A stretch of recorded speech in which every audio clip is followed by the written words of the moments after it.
Vamos a orar a Dios. Padre, te damos gracias por nuestra vida, por este nuevo tiempo que pones en esta tu casa delante de nosotros. Te damos gracias por la oportunidad de crecer, Señor, de alcanzar mayores bendiciones en tus caminos. Bendice este tiempo, Señor, y habla a nuestras vidas a través de tu palabra. Queremos extraer la enseñanza que tú das al inspirar esta escritura y queremos atesorarla en el corazón y ponerla por obra. Te pido la gracia para poder enseñar claramente, y te pido, Señor, la humildad y el sometimiento de todos nosotros a tu palabra y a tu voluntad expresada en ella, Señor. Oramos en el nombre de Jesús. Amén y amén. Yo voy a leer los primeros 24 versículos que hablan de una historia, una experiencia en la cual Jesús delega a un grupo de discípulos el ir y preparar el corazón de la gente a donde él iba a ir a predicar. Así como Dios envió a Juan el Bautista para preparar el corazón del pueblo de Israel, Jesús estaba enviando a 70 de sus discípulos a las ciudades a las que él tenía agendado ir y visitar y predicar y ministrar en ellas. Entonces esto registra algunas cosas que pasan allí, pero al mismo tiempo vemos en ese trato de Jesús con sus discípulos y en esa manera de ministrar encontramos verdades bíblicas que aplican a nosotros, encontramos modelos bíblicos que debemos seguir para ser funcionales, no exitosos, ¿verdad? Exitoso se oye así como evangelio de la prosperidad. No me gusta esa palabra, pero tenemos que ser eficaces, ¿no? Tenemos que ser eficaces en las cosas que hacemos. Vamos a ir leyendo versículo 1, versículo 2 dice: después de estas cosas designó el Señor también a otros 70, a quienes envió de 2 en 2 delante de él a toda ciudad y lugar a donde él había de ir. Y les decía: la mies a la verdad es mucha, mas los obreros pocos. Por tanto, rogad al Señor de la mies que envíe obreros a su mies. Después de estas cosas, ¿de qué cosas? Pues de las que nos va narrando el capítulo 9, de ese trato de Jesús con sus 12, de Jesús llevándose de entre los 12 a 3 al monte donde se transfigura y les muestra la gloria preexistencial, ¿no? Se muestra como era antes de encarnar en el cuerpo de Jesús. Después vuelve con los 12, se hace ahí un tiempo de ministración y todo el mundo se regocija, y cuando todos estaban regocijándose, Jesús les anuncia que ha de morir para que ellos vayan entendiendo las cosas espirituales. Cuando les dice que va a morir, no falta, ¿verdad?, el discípulo carnal. Empiezan a ver cómo iba a quedar repartido, ¿verdad?, el ministerio, quién iba a ser el jefe cuando él se fuera. Y les da una enseñanza. Después manda a algunos de los 12 cuando iba a subir a Jerusalén. No los reciben y querían orar para que Dios matara a esta gente que no recibieron al Señor, y otra vez los reprende, y hay gente que lo quería seguir y les da una enseñanza. Después de todas esas cosas que registra el capítulo 9, dice que Jesús designó a otros 70. Ojo, designó a otros 70 discípulos para que fueran. Jesús no tenía 12 discípulos. Jesús tenía muchos discípulos y una multitud de simpatizantes, ¿verdad? Pero a estas personas que Jesús delega no eran los mitoteros que andaban ahí viendo a ver qué hacía. Eran discípulos de él, era gente digna de confianza para asignarle la tarea de ir a preparar el corazón de la gente. Entonces Jesús le delega preparar el corazón a través del testimonio de ellos, tanto del poder de Dios como de la divinidad de Jesús. O sea, esos discípulos iban a ir a preparar lugar para Jesús, testificando, ¿verdad? Así, repito, como Dios envió a Juan a preparar a Israel, Jesús envió a 70 a que estuvieran en un tiempo en las ciudades, en los lugares a donde iba a ir, diciendo, ¿verdad? Los va a visitar el Maestro. Miren que con estos ojos yo lo he visto levantar a los muertos, ¿verdad? Él trae un mensaje del reino de los cielos, y ahí se iba a dar la oportunidad de testificar.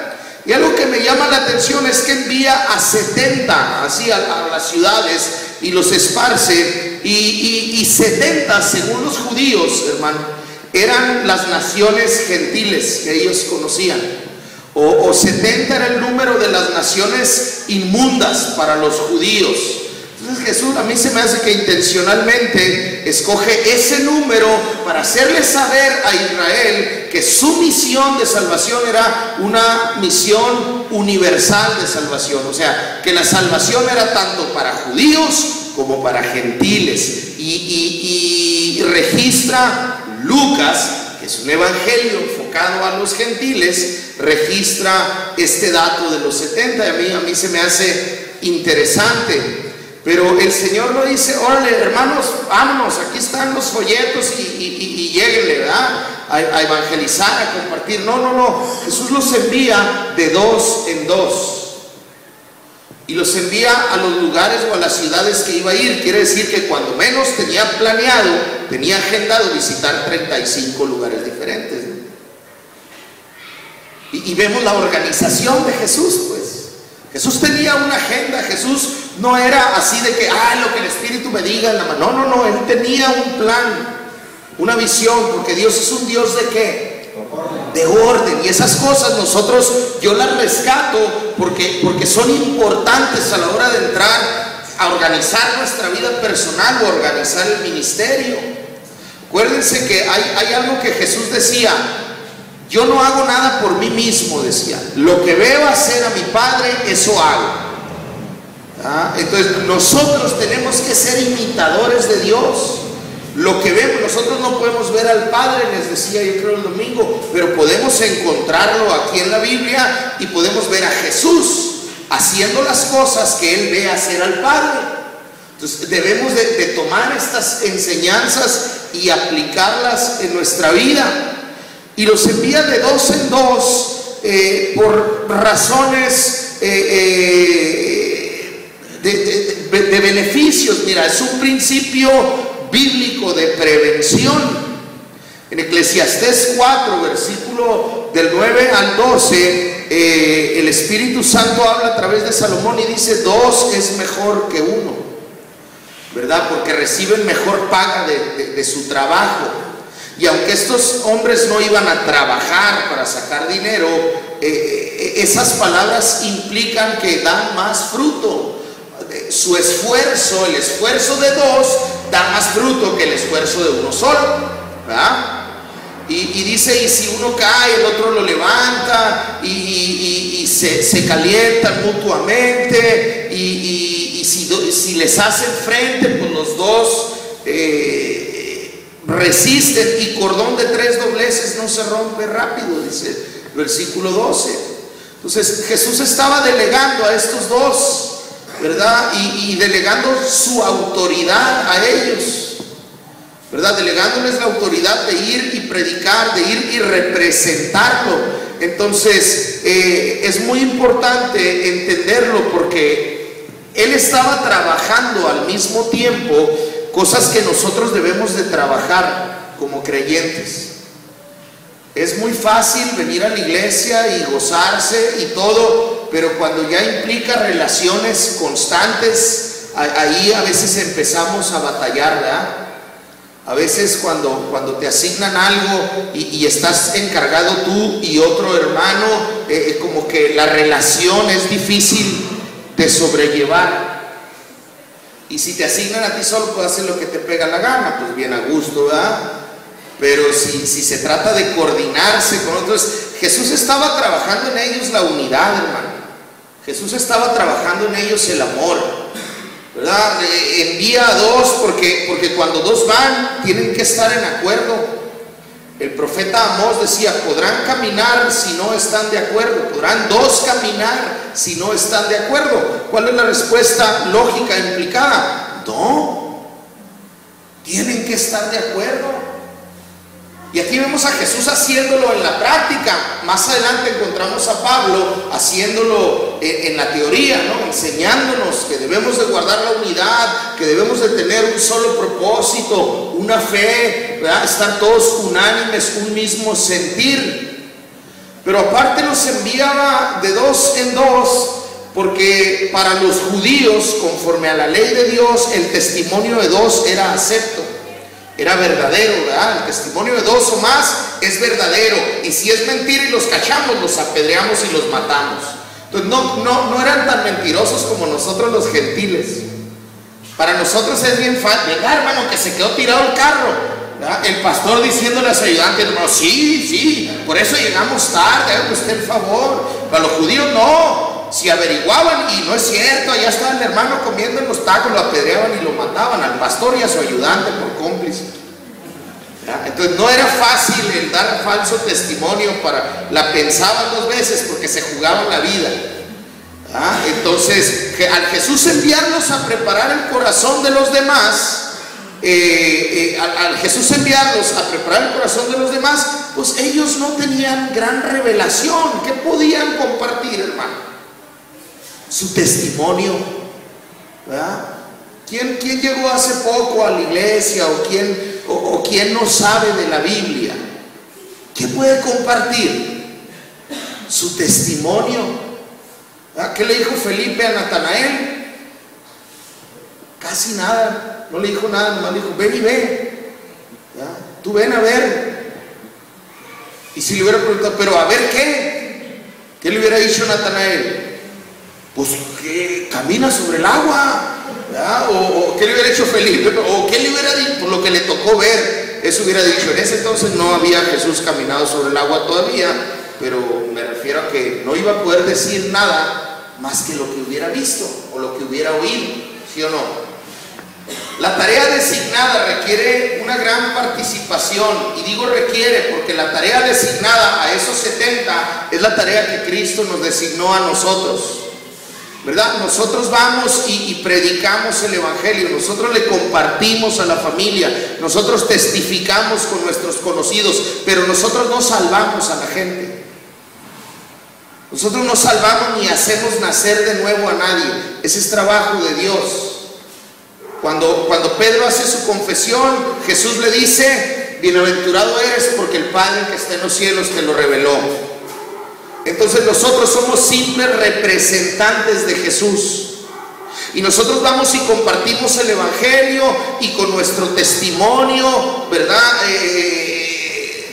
Tratamos de ser luz, y cuando a Dios le place presentar a su Hijo, ¿verdad? Cuando a Dios le place revelar a su Hijo a la persona, esa persona nace de nuevo. Entonces la tarea, digo, requiere gran participación, porque la gran comisión no ha llegado a su fin, se sigue dando, ¿verdad? Y Jesús los instruye, debido a la gran necesidad que hay y que había en ese entonces. Jesús los instruye a estar en constante oración, hermano, para que Dios añada los obreros que complementarían esa tarea. Por esa reflexión, reflexionando en esto, subí lo que subí ahí. Estaba reflexionando en eso, y Dios añade, pero la iglesia tiene que estar en constante oración para que Dios añada, no para que nosotros nos postulemos, ¿verdad? No para que nosotros busquemos un lugar, no. Dios añade. Dice, Jesús le dijo: envíen, ¿verdad? La mies es mucha, rueguen para que el Señor de la mies envíe obreros a la mies. Entonces, por lo que Jesús les dice, Él estaba consciente que la necesidad que había requería más de 70 personas. Requería más de 35 parejas que fueran, parejas de discípulos que fueran, ¿verdad? Entonces es bien importante estar rogando como iglesia para que Dios añada, pero a la vez es igual de importante estar preparados por si Dios te quiere añadir a ti, y estar dispuestos por si eres tú al que Él llama. Que de repente Dios a través del pastorado te diga: hermano, necesitamos que vayas a visitar a una persona que vive cerca de tu casa y le compartas el evangelio. Mira, porque está enfermo y parece que le quedan 3, 4 días de vida, mano, y no queremos, ¿verdad?, que perezca. Y después de 10 años el hermano diga: yo, pastor, ¿por qué a mí? ¿Y qué le voy a decir yo? Porque no saben nada todavía después de tantos años. Es importante estar preparado, y aparte de estar preparado es importante estar dispuesto. No, hermano, yo ese día veo es mi día de descanso y yo no puedo, ¿verdad? Es el día que le dedico a los sándwiches en la cama y no, pues yo ya tengo mi agenda hecha, ¿verdad? No puedo yo. Dígale al hermano, él tiene carro y él sí la hace.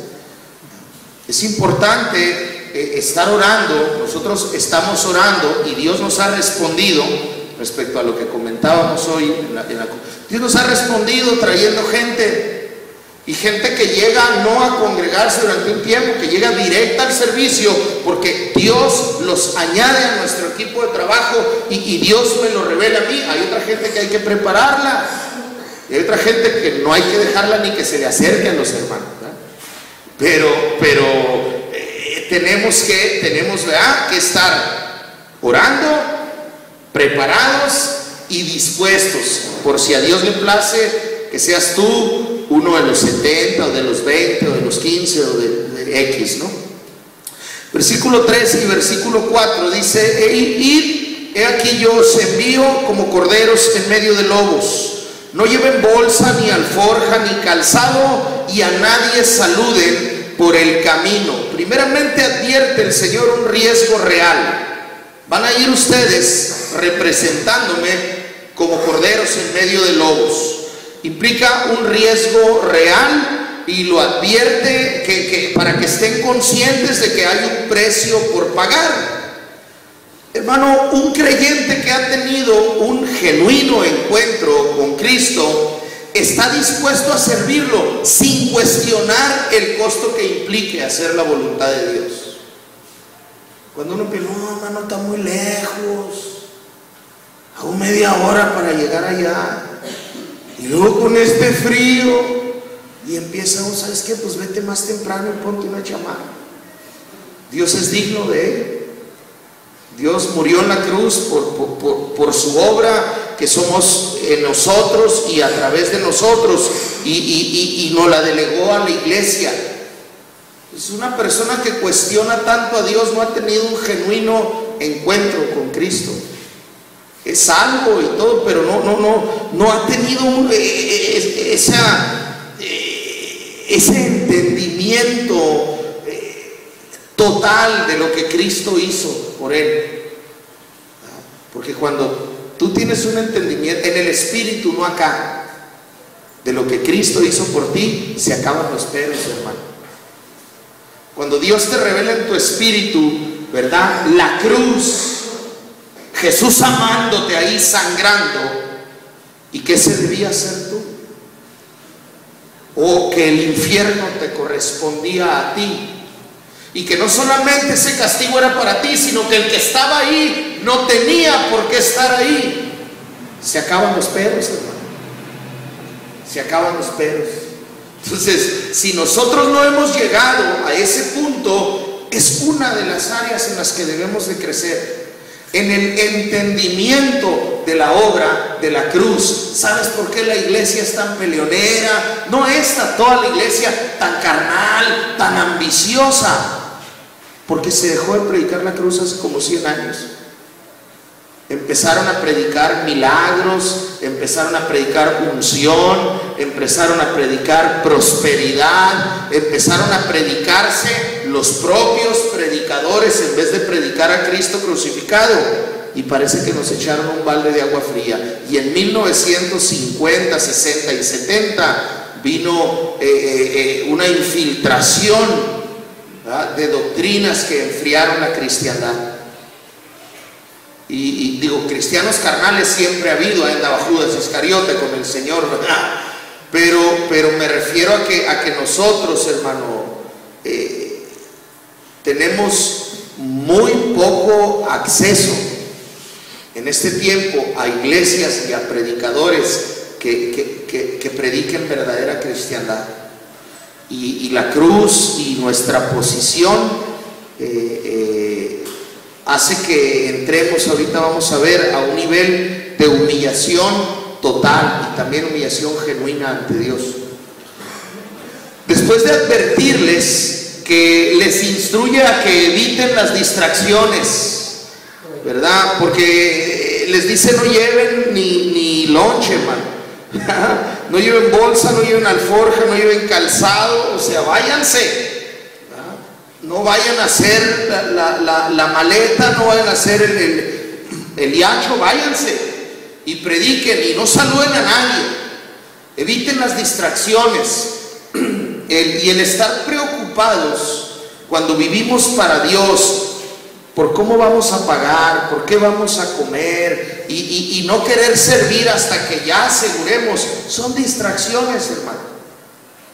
Y vemos en este pasaje que Jesús no los mandó a hambriarse, ¿verdad?, ni a que padecieran, ni nada, no, los mandó y les dijo, váyanse. No les dijo, pero Él estaba comprometido a hacerse cargo de ellos, ¿verdad?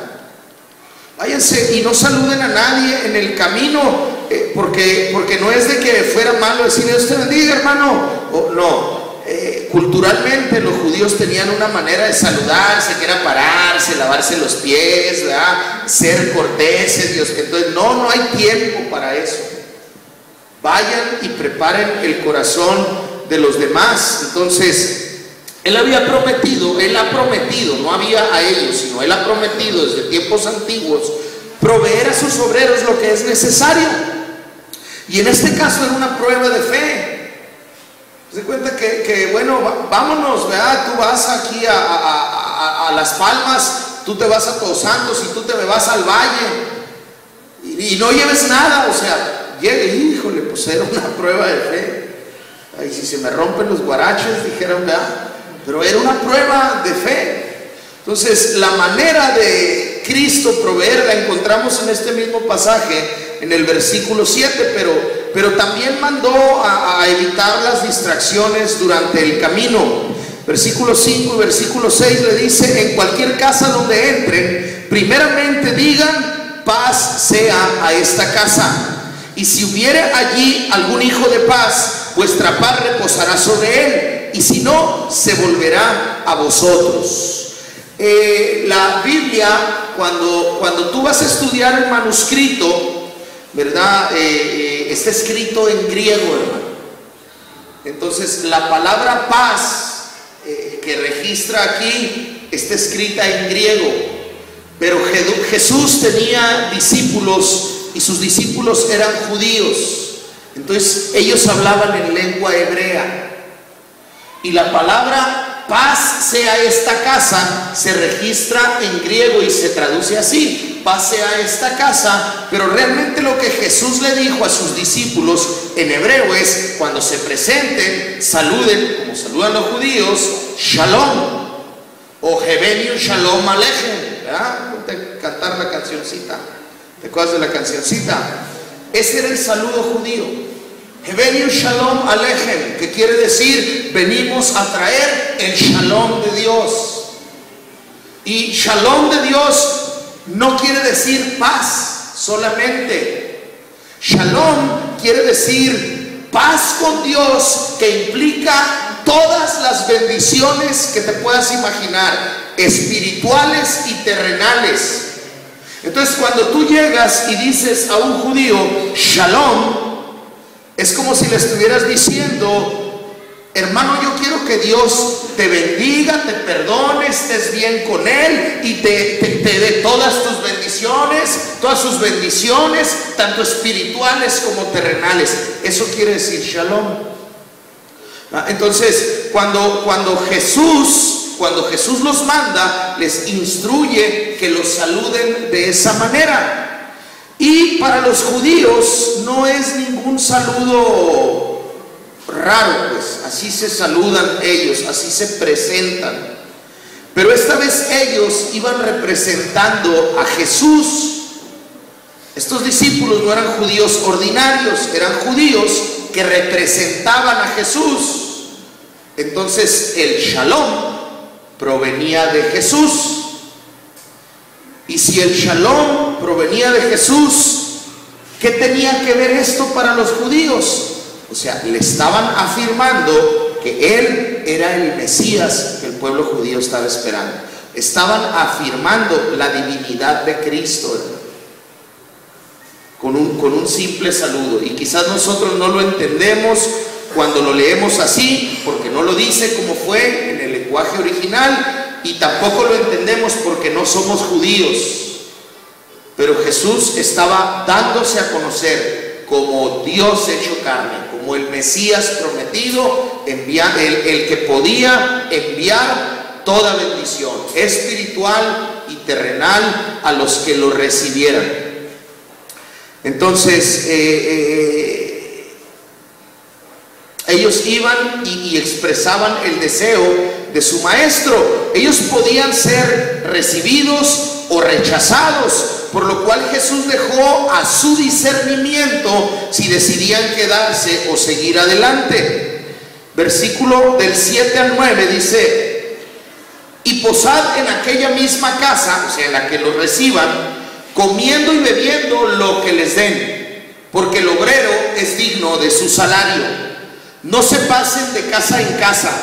En cualquier ciudad donde entren y los reciban, coman lo que les pongan delante y sanen a los enfermos que en ella haya, y díganles: se ha acercado a vosotros el reino de Dios. Jesús da la instrucción de honrar a quienes lo recibieran, ¿verdad? Y una manera de honrarlos era aceptando su hospitalidad y conformándose con ella. Haz de cuenta que llegas a la casa del agricultor y te recibe Shalom, y te recibe y te dan de comer puras tortillas, ¿verdad? Porque ese agricultor tiene puro trigo. Pero estás unos días allí, estás unos días en la ciudad, y de repente oye el ganadero, ¿verdad? Y se empieza y recibe también el mensaje que le llevas, y te dice: véngase aquí, yo tengo carne, leche, queso, y ay, pues vamos, Pedro, ¿verdad? Hermanos, gracias, ¿verdad? Vamos a ir con el hermano. Eso podía humillar a las personas que lo recibieran, y para los judíos son mucho más especiales que nosotros, y eso podía crear un ambiente de rivalidad y de contienda tan común en la iglesia, ¿verdad? O sea, de gente que, o sea, no es un problema de la congregación Puertas Abiertas, hermano. Es un problema humano, de la gente, ¿verdad? Esa rivalidad, esa contienda, esa competencia se podía dar, y Jesús en su sabiduría dijo: a donde lleguen, ahí quédense y coman lo que les den. O sea, no se pongan tampoco los moños. Pero al mismo tiempo Jesús estaba diciéndoles: porque el obrero es digno de su salario. O sea, no tengan miedo, vayan, no lleven nada. Ustedes son dignos de que Dios les provea. Y la manera en que Dios les provea a las necesidades de los obreros es a través de la aportación de los que reciben el mensaje, establecido por Dios. Establecido por Dios. Los que reciben el mensaje deben de cuidar las necesidades de los que se lo traen. Vea Gálatas capítulo 6 versículo 5.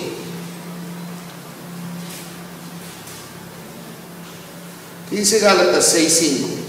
Dale más bajo. Perdón, Gálatas 6:6.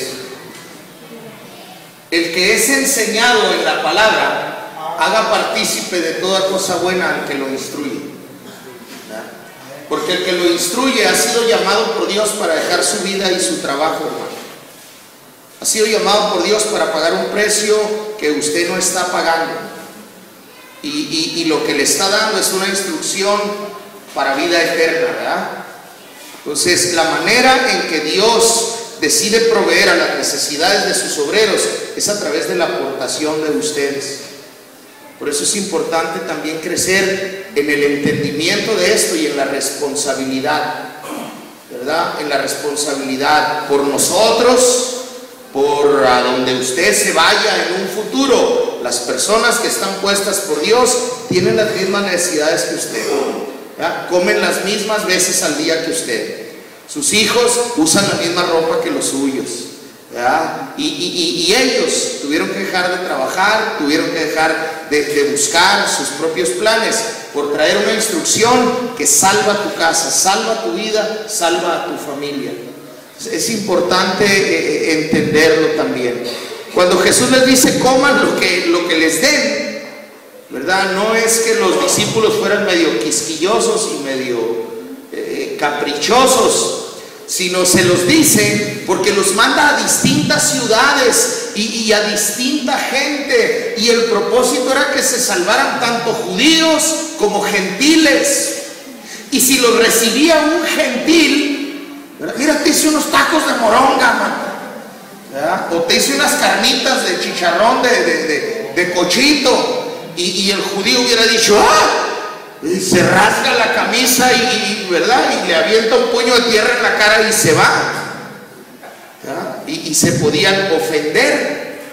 Entonces Jesús les da permiso de romper la dieta que por ley Dios había establecido, ¿verdad? Y venga, eche la moronga y los chicharrones de cochito, ¿verdad? Era por una cuestión de no agraviar a los que los recibían, pues. Un judío jamás te ofrecería eso y no habría mayor problema, pero la salvación iba para todos, pues. Y esta cosa tan sencilla, hermano, de que Jesús les diga coman lo que les pongan enfrente, habla de que el evangelio, desde que Cristo vino, era para todos. Y Lucas lo registra intencionalmente para que sepan que Jesús autorizaba a sus discípulos, ¿verdad?, a comer con tal de salvar a un gentil. Lo vimos en Lucas antes enseñando cuando les dicen lo de quién de ustedes no saca su buey, ¿no? El día de reposo. Lo vimos algunos meses o unos meses atrás. Entonces, para no ofender culturalmente a nadie, podían romper la dieta judía. Salen a los enfermos porque la sanidad era una señal para autentificar el mensaje y la divinidad de Jesús ante los demás, y como preparativo de sus corazones para recibir tanto al Señor como su enseñanza. O sea, al decirles Jesús sanen a los enfermos, ahí les estaba dando la autoridad, ahí Él estaba prometiendo que los iba a respaldar, ¿verdad? ¿Para qué? Para que, y díganles que el reino de los cielos se ha acercado. O sea, te recibe una casa, les das el shalom de parte de Jesús y te reciben. Eso quiere decir que órale, están abiertos a Cristo, porque el shalom para ellos venía de Yahweh, no de Jesús, ¿verdad? Entonces te reciben, hay bendición en la casa, sánale a los enfermos que hay en ella, dice. Y los judíos tampoco vivían, hermano, como nosotros, usted en su casa y usted en la suya y su papá y los suegros, ¿verdad? Hay que mandarlos a la otra península, allá en Quintana Roo. No, ahí todos, la casa era un familión, ¿verdad? Había 3, 4 generaciones a veces en la casa. Eso de que el casado casa quiere, lo inventamos nosotros los gentiles. Los judíos, ¿verdad?, convivían mucho tiempo, si se querían ir, se iban, pero no era necesario. Entonces, la sanidad era una señal para que la gente se diera cuenta que el que los había enviado, ¿verdad?, tenía no solamente amor y sabiduría, sino poder. de sanar. Y la sanidad era muy importante porque era una de las 7 señales que el Mesías iba a hacer. Versículo 10 al versículo 12 dice: mas en cualquier ciudad donde entres y no lo reciban, saliendo por sus calles, mas en cualquier ciudad donde entren y no lo reciban, salgan por sus calles, diciendo: aún el polvo de su ciudad que se ha pegado en nuestros pies, lo sacudimos contra ustedes. Pero estos sepan que el reino de Dios se ha acercado a ustedes. Y les digo que en aquel día será más tolerable el castigo para Sodoma que para aquella ciudad. Estoy leyendo la misma versión, nomás que el os lo cambio por los y el hagáis lo cambio por hagan, No voy a creer que es otra versión. Entonces, Jesús les da una instrucción para los que no lo recibieran: sacúdanles el polvo y díganles: ¿sabes qué? Ahí está el polvo de nuestros pies, vámonos. Pero no digan que el reino no se acercó a ustedes. Cuando venga el juicio, el castigo a Sodoma les va a quedar corto. Era tradición judía, hermanos, sacudir el polvo de la tierra gentil antes de volver a pisar tierra santa. Cuando los judíos salían de Jerusalén, cuando los judíos salían de la tierra santa y a hacer cosas, a pastorear o a negociar, o ve tú a saber, cuando volvían, antes de entrar en la frontera, se tenían que quitar todo el polvo de las sandalias y de las túnicas y de los asnos y de todo, porque era tierra inmunda para ellos. Y ya que estaban ya ahora sí medio limpiecitos, entraban. Entonces, para los judíos era una señal. Nosotros tampoco lo entenderíamos. O sea, si tú vas a evangelizar a la casa de un vecino y te dicen que no le haces, bueno, ahí te le echas, no vas a ver ni qué le quisiste decir, ¿verdad? Pero para un judío le estás diciendo: aquí está tu inmundicia, no me la llevo conmigo. Y decirle a un judío que era inmundo, cuando ellos se creían que era el pueblo purificado por Dios, el pueblo santo de Dios, era algo bien consternante. Era algo que les volteaba y ¿qué onda? ¿Por qué me está aventando el polvo? ¿Qué no sabe que soy judío? Sí, ¿verdad? Pero no se trata del polvo y de la nación. Jesús estaba enseñando, ¿verdad?, que la inmundicia estaba en el corazón. Jesús aprovecha esta tradición para remarcar que no es la tierra, sino el corazón del hombre sin Cristo el que está en un estado inmundo delante de Dios, ¿verdad? Y en un estado de impureza, y que únicamente a través de Jesús, únicamente a través de su obra, puede ser purificado. Si se le rechaza, esa persona, esa casa o esa ciudad siguen en un estado de inmundicia delante de Dios. Eso es lo que Jesús estaba dándole a entender a los discípulos, que dieran a entender cuando lo rechazaran. Entonces, tanto que usa el comparativo de Sodoma para advertirles de un juicio venidero. Del versículo 13 al versículo 15 dice algunos ayes sobre las ciudades. Dice: ay de ti, Corazín, ay de ti, Betsaida, que si en Tiro y en Sidón se hubieran hecho los milagros que se han hecho en ustedes, tiempo a que sentadas en silicio y cenizas se habrían arrepentido. Por tanto, en el juicio será más tolerable el castigo para Tiro y para Sidón que para ustedes. Y tú, Capernaum, que hasta los cielos eres levantada, hasta el Hades serás abatida. La Biblia nos enseña, hermano, que los milagros no convierten a la gente. La misma palabra lo dice en una enseñanza de Jesús, cuando el rico le pide a Abraham que resucite a Lázaro para que vaya con sus hermanos. Dice: porque si uno de los muertos se levanta, así se van a convertir. Y Abraham le dice: no, ellos tienen la ley y los profetas, y si no le creen a ella, ni aunque un muerto se levantara, lo iban a creer. Porque nadie se salva con ver milagros o sanidades. La gente se salva al oír el evangelio de Dios, al oír la palabra de Dios. Las señales, los milagros son para autentificar el mensaje que nosotros traemos. pero los milagros no salvan, ¿verdad? Entonces, lo que Jesús estaba diciendo aquí a estas ciudades es de que las 7 señales que el Mesías debía de hacer, en la tradición judía se enseñaba que el Mesías iba a hacer 7 señales, y ningún otro hombre en la historia de la humanidad ni en ninguna parte del mundo las podía hacer. Y eran dar vista a los ciegos, que los mudos hablaran, que los paralíticos se caminaran, y las 7 señales, ¿no? Entonces él las había hecho en estas ciudades. Y esas 7 señales en conjunto autentificaban que él era el Mesías, pero ni aún así lo habían recibido. Ni aún así lo habían recibido. Por eso él emite estas palabras de juicio contra ellos.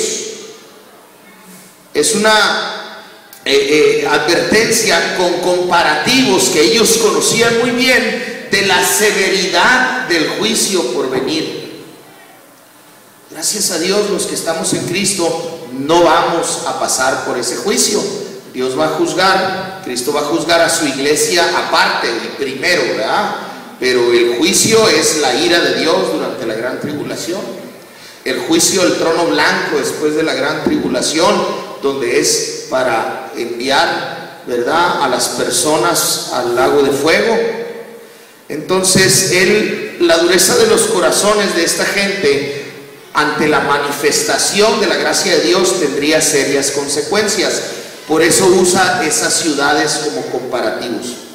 Pero en el versículo 16 dice, y lo aparto, aunque es del mismo pasaje, lo aparto porque esto sí nos habla a nosotros. Este juicio sobre las ciudades no le habla a la cristiandad, pero el versículo 16 sí. Dice, el que a vosotros oye, a mí me oye. Y el que a vosotros desecha, a mí me desecha. Y el que me desecha a mí, desecha al que me envió. Una vez más Jesús está afirmando la importancia y la seriedad de nuestra respuesta ante sus representantes de Dios.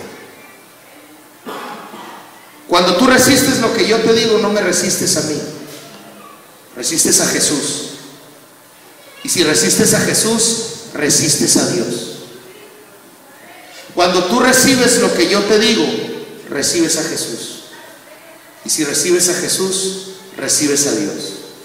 No porque yo me compare con ellos, ni porque yo sea tan santo o tan digno con ellos, sino porque Él me escogió como su representante. Y mientras lo que yo te diga salga de este libro, no te está hablando Luis Benavides, te está hablando Dios, el creador de todas las cosas, ¿verdad? Entonces Jesús afirma una vez más. Ahí va Iscariote, hermano, ¿verdad? De seguro él sí se llevó un clavo, ¿verdad?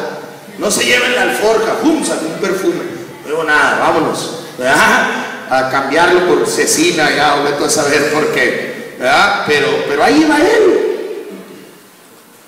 Y Jesús dijo, el que a ustedes los deseche, me desecha a mí. Pero era un ratero y un traidor, sí, pero Jesús lo mandó. ¿A ti qué?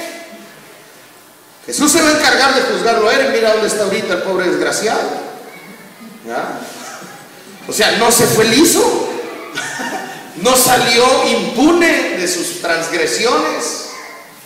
Pero ahí está, mira, otro Juan 13:20 confirma lo que dice aquí. Y Juan 13:20 dice, de cierto les digo, esa es una, categóricamente esto es verdad, dice Jesús. El que recibe al que yo envío, me recibe a mí. Y el que me recibe a mí, recibe al que me envió. ¿Quién envió a Jesús? Padre que está en los cielos, ¿verdad? Entonces, es muy importante que nosotros sepamos responder ante los representantes de Jesús, ¿verdad? Porque cuando un representante o cuando una persona del púlpito empieza a decirte algo que contradice la Biblia, entonces no está representando a Cristo, se está representando a sí mismo. o a sus propios intereses o al mismísimo diablo, ¿verdad? Pero cuando un representante cuando la persona, te comparte el evangelio de Jesucristo, es un representante de Jesucristo. Cuando una persona te comparte la palabra de Dios, es un representante de Dios, que Dios escogió y puso para que lo representara.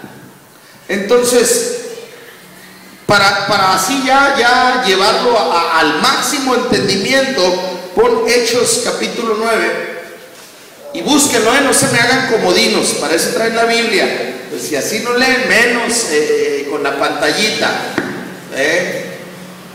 Hechos capítulo del 9 al 13. Ya están todos acá, bien a gusto. Hechos capítulo 9 al 13, hermano, relata cuando Jesús se aparece a Saulo de Tarso.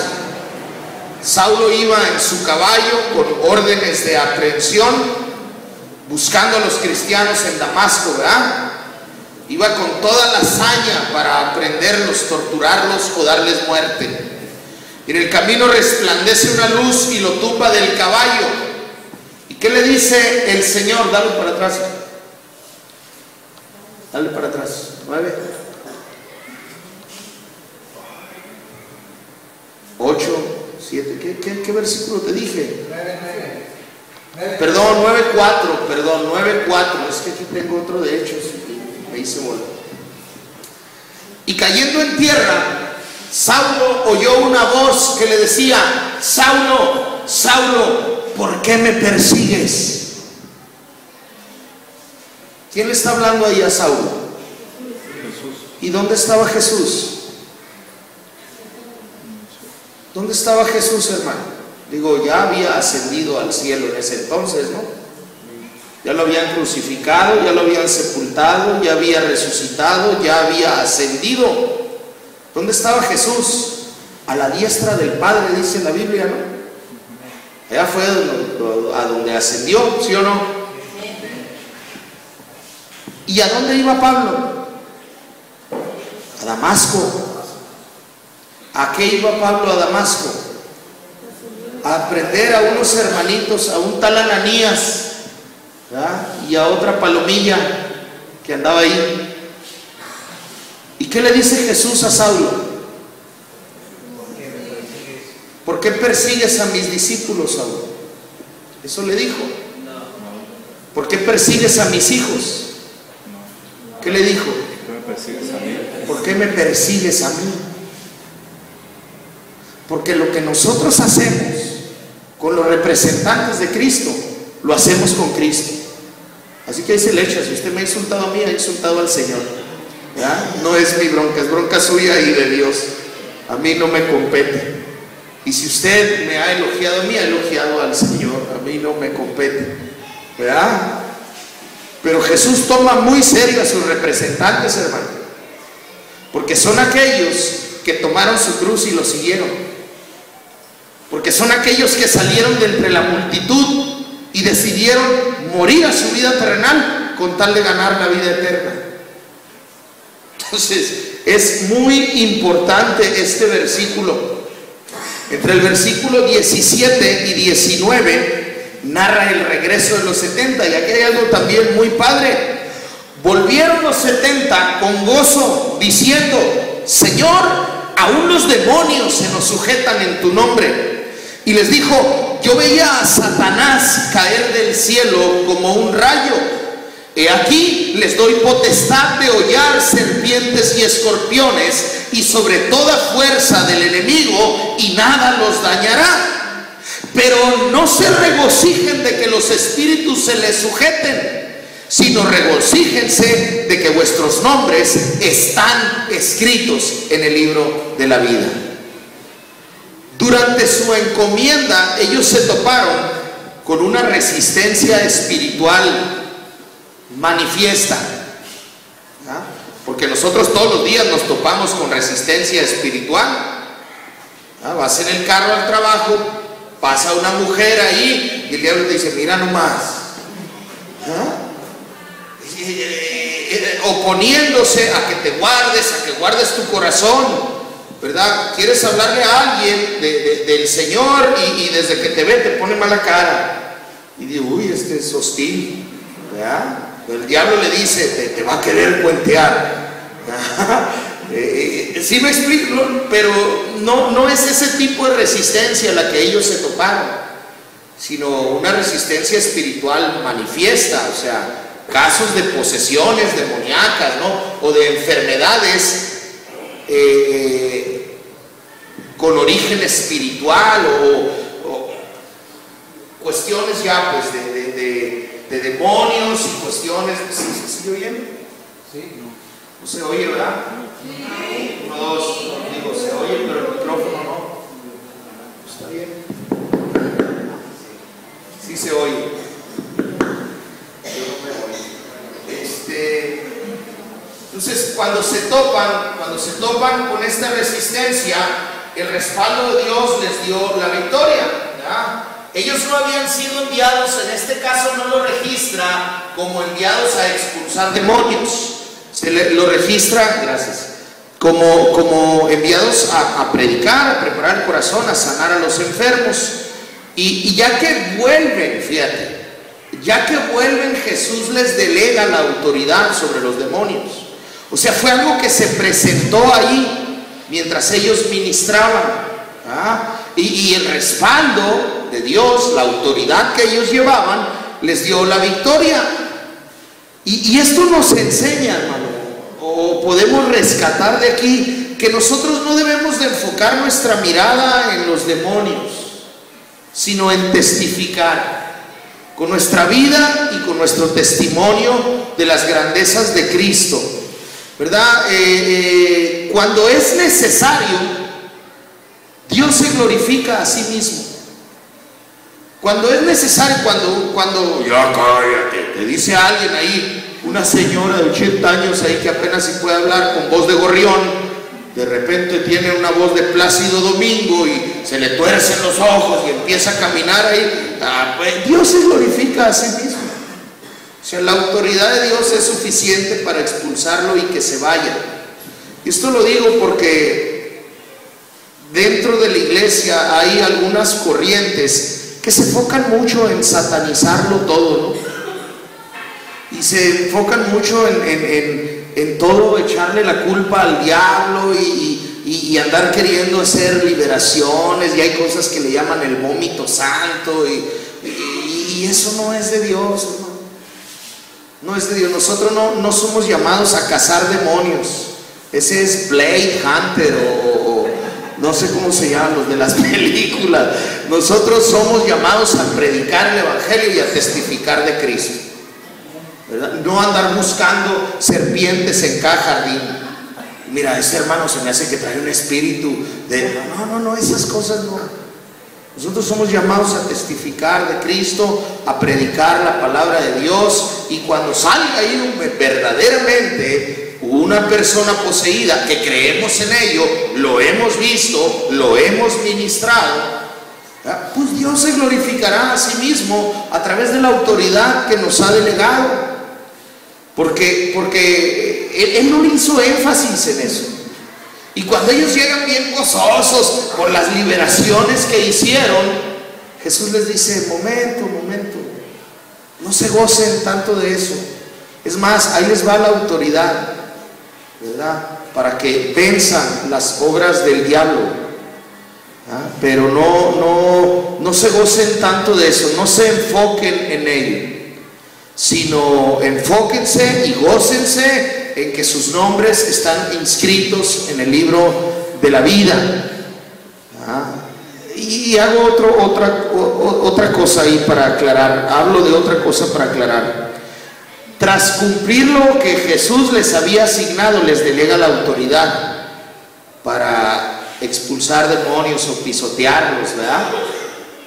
Para vencer, no antes. Fue después de cumplir con lo asignado por Cristo. O sea, fueron aprobados por Él. Fueron aprobados por Él y Él les delegó la autoridad. Porque hay un caso en Hechos capítulo 19, versículo 13 y versículo 16, no lo busques, donde Pablo y los apóstoles andaban ministrando en el Espíritu y tuvieron que hacer algunas liberaciones. Se dio el caso de algunas expulsiones de demonios. Entonces los milagreros, los charlatanes, ¿verdad? Los brujos y todo ese tipo de gente empezaron a reprender también. Entonces en Hechos capítulo 19, entre el versículo 13 y 16, habla de los hijos de un tal Esceva, que empezaron y quisieron hacer lo mismo, y le dicen a un hombre: sale en el nombre de Jesús, le dicen al Espíritu, y el Espíritu dice: sale en el nombre de Jesús, dice, el que predica Pablo. Y el demonio le dice: que sé quién es Jesús y conozco a Pablo, pero ¿ustedes quiénes son? ¿Y ustedes qué? Dice que el hombre les brincó y los mandó desnudos y heridos. Hasta ahí lo voy a dejar. Ya con eso le digo todo. La satisfacción, el gozo y la paz, hermano, no deben centrarse en las manifestaciones sobrenaturales, ni en que somos usados por Dios, pues estas cosas no son garantía de que somos salvos. Estas cosas no son garantía de salvación. El que Dios haga cosas sobrenaturales a través de mí o de ti no nos garantiza que somos salvos. El que Dios nos use no es una evidencia de tu salvación. Judas Iscariote andaba allí, era parte de los 70. Te pregunto, ¿de qué le sirvió a Judas que se le sujetaran los demonios? ¿Dónde está Judas? ¿Dónde está Judas? En el infierno. La Biblia dice que en el infierno fue el de la condenación. Entonces, Dios puede usar a quien le plazca. Y eso no quiere decir que alcanzarán la salvación o que alcanzaron la salvación. Otro ejemplo bíblico, la burra de Balaam. ¿La usó o no la usó Dios? Si conocen esa historia, que el profeta se quería vender, quería sacar, ¿verdad?, provecho, prestándole sus servicios a Balac. Iba y el Señor lo estorbaba y le ponía un ángel, pero él en su afán y por la lana y por el banquete que le iban a hacer, separaba la burra y le picaba, ¿no?, las costillas para que avanzara, y la burra no avanzaba y se movía. Tal que 3 veces el ángel y le pega, y de repente la burra le dice a Balaam: ¿por qué me pegas? O sea, tenía más discernimiento espiritual la burra que el profeta de Dios. Usó Dios a la burra, hermano. Entonces la burra es salva. Hermana burra, la invitamos a predicar el domingo.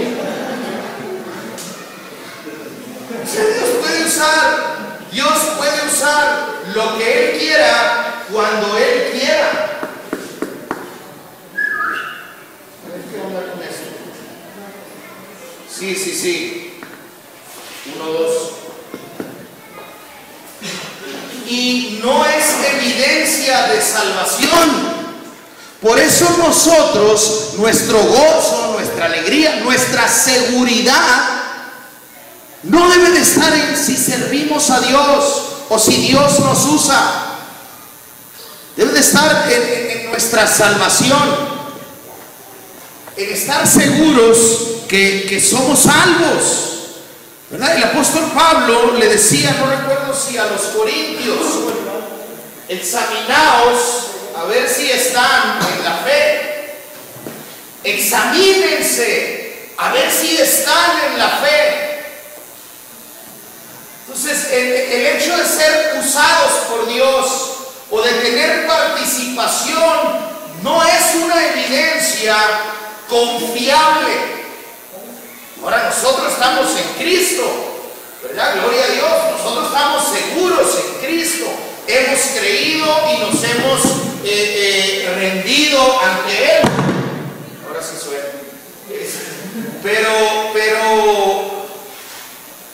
Pero ¿qué aprendemos de esto? En que no todos los que andan por ahí hablando de Jesús son de Dios. No todos los que ponen las manos y tiemblan son de Dios. No todos los que predican bonito y se desarrollan muy bien en el púlpito y cantan como ruiseñores son de Dios. ¿Verdad? Porque la evidencia de que Dios los use o de que Dios se mueva no es suficiente. El testimonio, eso es una evidencia más confiable, porque por su fruto se conoce el árbol, ¿verdad? Y si tú caminas y en tu vida se ve la evidencia de que has nacido de nuevo, de que eres un creyente lleno del Espíritu Santo, ¿qué importa que Dios no te use en lo sobrenatural? Tu nombre está escrito en el libro de la vida, regocíjate. Si hay en nuestra vida evidencia, si nuestra predicación, nuestro mensaje es de acuerdo a la palabra de Dios, pues somos representantes de Dios. Pero los púlpitos están ya invadidos por gente ajena a Dios.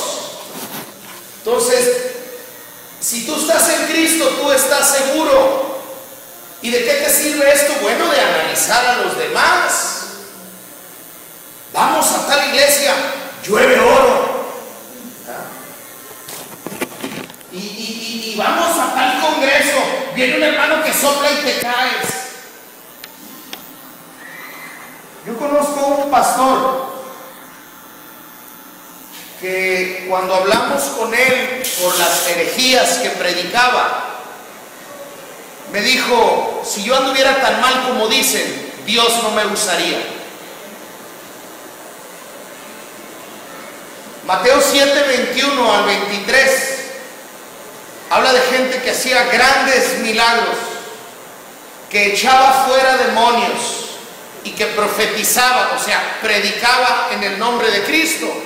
Y a esa gente el Señor le dijo, apártense de mí, yo no los conozco. Y a toda persona que Dios le diga esas palabras, a toda persona que Jesús le diga esas palabras, va a pasar la eternidad en el lago de fuego, hermano. Entonces, las señales no son evidencia de espiritualidad.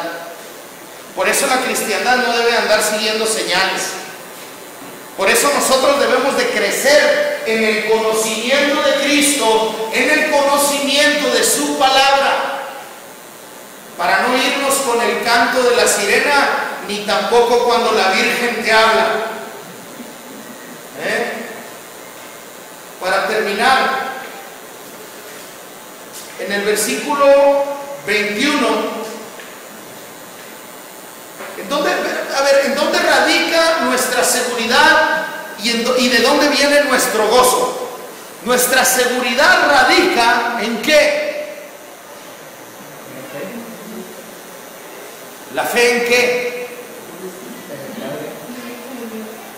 Nuestra seguridad radica en que la obra de Cristo por nosotros es completa, es perfecta y es suficiente.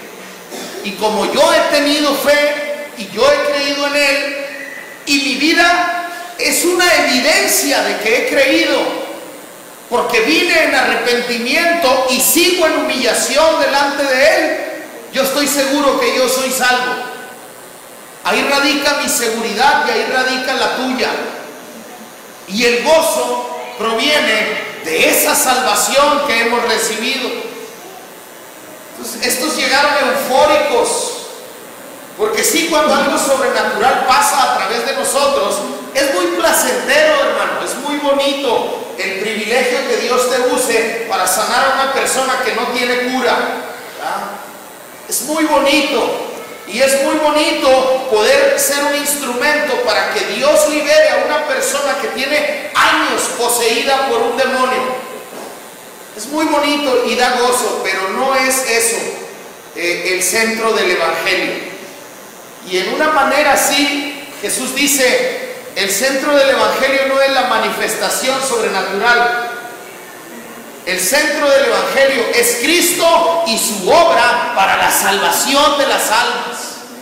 Si las almas se salvan, ¿qué le hace que no salen, hermano? Un día van a llegar a la presencia de Dios y no van a volver a padecer jamás. Entonces, el énfasis de la iglesia no debe de estar, según estas palabras, en las manifestaciones sobrenaturales. En el versículo 21, súbete, Miguel, váyanse subiendo, muchachos.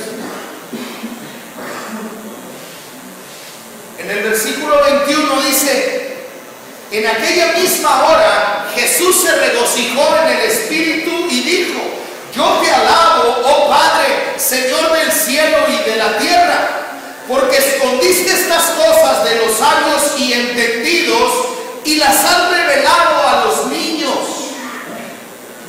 Versículo 22: todas las cosas me fueron entregadas por mi Padre, y nadie conoce quién es el Hijo sino el Padre, y nadie conoce al Padre sino el Hijo, y aquel a quien el Hijo lo quiera revelar. Estas cosas que fueron escondidas de los sabios y de los entendidos, estas cosas que no pudieron alcanzar o de las que no pudieron participar los profetas, a Dios le dio y la gana y le plació revelárnoslas a nosotros. Y es un gran privilegio, hermano, que Dios nos haya visto teniendo tantos santos como Ezequiel, Isaías, Moisés, David. Ellos no pudieron participar de estas cosas, tú sí. Y porque a Dios le dio la gana, repito, no porque te lo merecieras, porque a Dios le dio la gana, por pura gracia. Y después dice que nadie conoce quién es el Hijo ni el Padre, más que a quien el Hijo se lo quiere revelar. Los sumos sacerdotes se quedaron con las ganas. Lo conocían de nombre, pero no lo conocían íntimamente. Así como muchos simpatizantes dicen conocer a Cristo, pero lo conocen de nombre, no lo conocen personalmente. A Dios le plació revelarlo a nosotros. Y es un gran privilegio. Primera de Pedro, capítulo 1, versículo del 10 al 12. Dice que los profetas que profetizaron estas cosas que tú y yo estamos viviendo, quisieron saber de quién hablaban. Se dieron a la tarea, inquirieron diligentemente, indagaron acerca de esta salvación que nos ha sido regalada a través de Cristo a ti y a mí. Pon el 11. ¿Qué persona y en qué tiempo indica este Espíritu de Cristo que está profetizando a través de mí? ¿Cuáles son las glorias que vendrán tras de nosotros? A esto se le reveló que no era para ellos esa profecía, sino para nosotros, y administraban las cosas que ahora les son anunciadas por los que les han predicado el Evangelio, cosas en las cuales anhelan mirar los ángeles.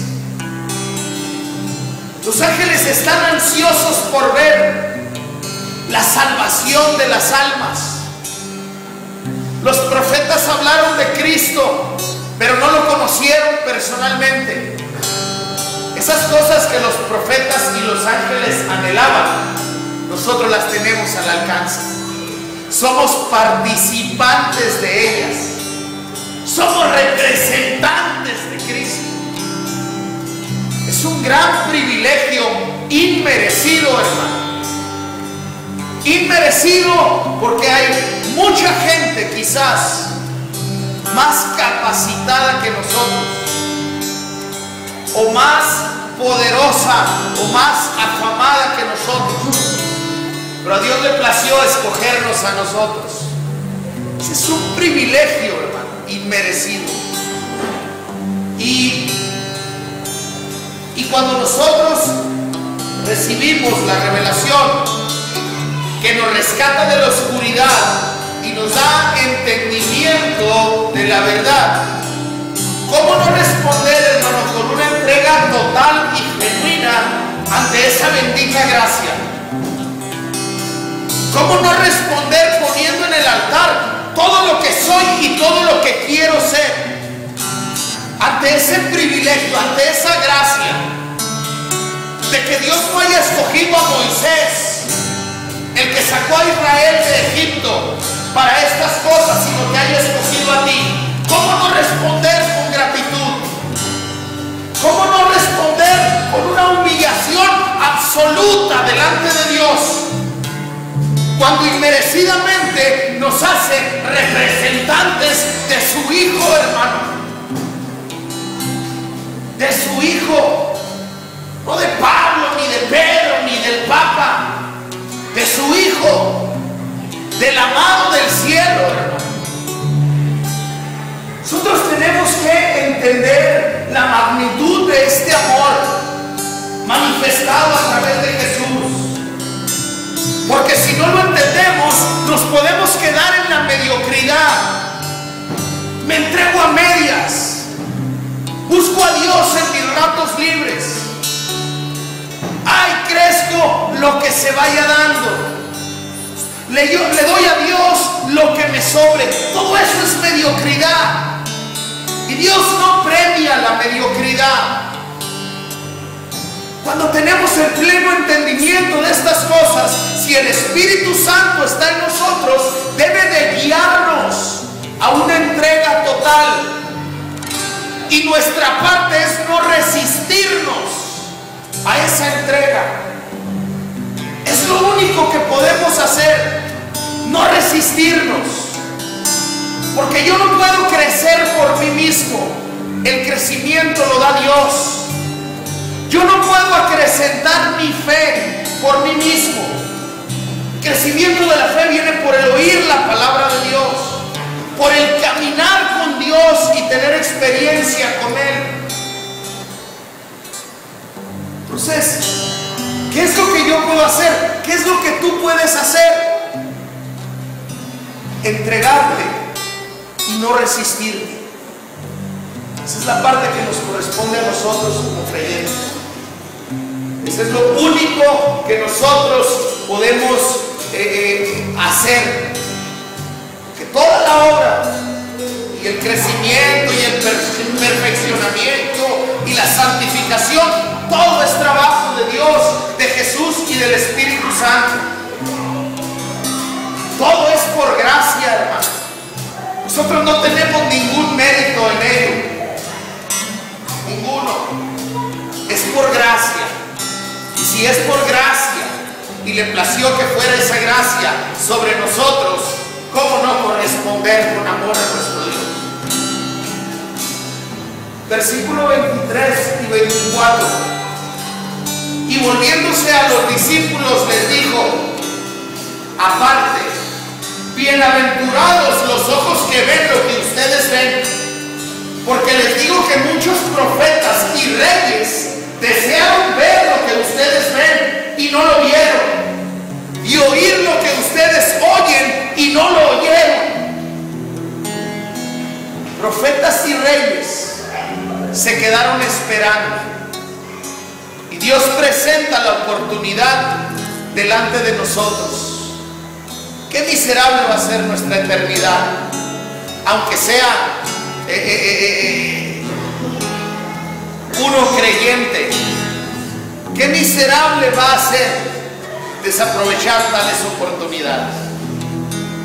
Qué triste va a ser llegar al cielo del panzazo, llegar al cielo por pura gracia, sin nada que nos cuente, porque habrá galardones que un día vamos a poder presentarle al Señor como evidencia de nuestro amor por Él. La corona no es para jactarse, los galardones no son para presumirlos, son para presentarlos delante del Cordero que quitó el pecado de nosotros y decirle: esto lo hice por amor a ti. Esta es la evidencia de que te amé durante mi vida terrenal. Esto es lo que tengo para ofrecerte aquí.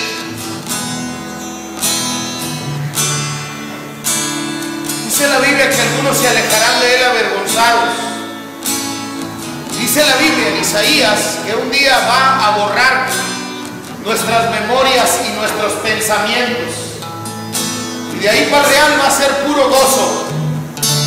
Pero cuando el cristiano carnal esté en la fila, hermano, del juicio, del tribunal de Cristo a la iglesia, no van a ser puras peras en dulce. Va a haber quienes estén temerosos de que les toque su turno, porque jamás hicieron nada para Él, porque vivieron la vida sirviéndose y no sirviéndolo a Él. Esos van a temblar esperando su turno. Esos van a estar allí avergonzados delante de Cristo. Y más si nos toca una persona que dio la vida por Él. Más si nos toca una persona que mataron su familia por predicar a Cristo y no negar su fe. El privilegio y la bienaventuranza está delante de nosotros. Es una oportunidad, mientras tengamos vida, de glorificarlo a Él. Y si lo glorificamos a Él, Él nos va a recompensar. Y podremos estar esperando el turno sin temor alguno, con gozo, con una conciencia tranquila, hermano, porque nuestra vida la usamos para servirlo y glorificarlo a Él. Amén.